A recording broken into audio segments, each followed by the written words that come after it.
আমাদের হাত কটি? আমরা জানি আমাদের দুটো হাত, আসলেই কি তাই?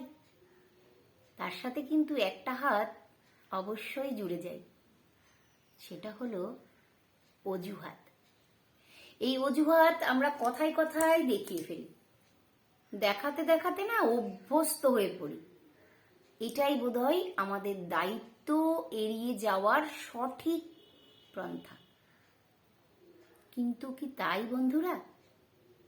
দায়িত্ব নিয়ে সঠিকভাবে এগিয়ে চলা অনেক কঠিন ব্যাপার।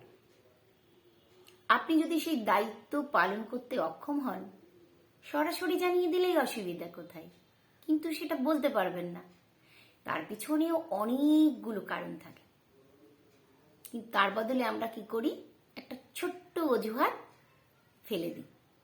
এই অজুহাতে আপনাকে বুঝে নিতে হবে যে তার কি কারণ ছিল, তার ফলে সে দায়িত্বটা পালন করতে পারেনি। আমার যতটুকু মনে হয়, আমরা যদি এরকম ভাবে অজুহাত না দেখিয়ে সত্যি সঠিক কারণটা অনুধাবন করি এবং সেটা দায়িত্বের ক্ষেত্রে বোঝানোর চেষ্টা করি যে আমি এই কারণেই সঠিকভাবে দায়িত্বটা পালন করতে পারিনি, তাহলে বোধহয় খুব ভালো হয়। সকলের মনে কোথাও রাগ, কষ্ট, অভিমান এগুলো জমে না। কিন্তু ওই যে মিথ্যার প্রলেপ দেওয়া যায়, মিথ্যার প্রলেপ দিয়ে যদি একটা অজুহাত দেখিয়ে দেওয়া যায়, তাহলে তো আর কথাই নেই।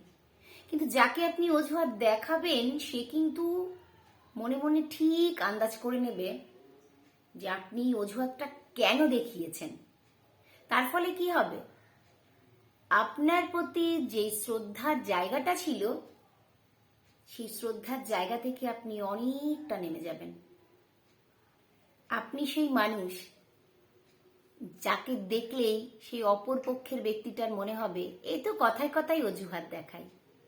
অ্যাকচুয়ালি দায়িত্ব পালন করে সঠিকভাবে এগিয়ে চলতে কিন্তু একটা মনের অদম্য শক্তি দরকার। হোক না সত্যি কথা, হোক না কঠিন, হোক না অপ্রিয়, অসুবিধা কোথায়? আমি ঠিক সত্যটাকেই তুলে ধরব। কিন্তু আমরা ওই যে পারি না, আমরা সব কুল রাখতে চাই, তাই প্রয়োজনে মিথ্যা কথা বলি, অজুহাত দেখাই, কত কিছু আনুষাঙ্গিক করে ফেলি। তার ফলে কি হয়?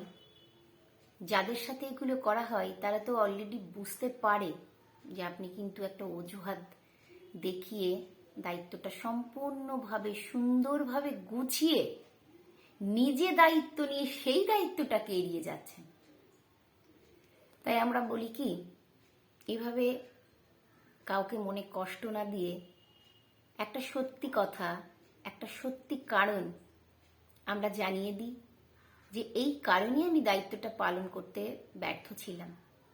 মনে হয় সেটা জীবনে চলার পথে অনেক বড় সুন্দর একটা ব্যাখ্যা হবে। সকলে ভালো থাকবেন, সুস্থ থাকবেন। মনের কথা দু চারটে বললাম,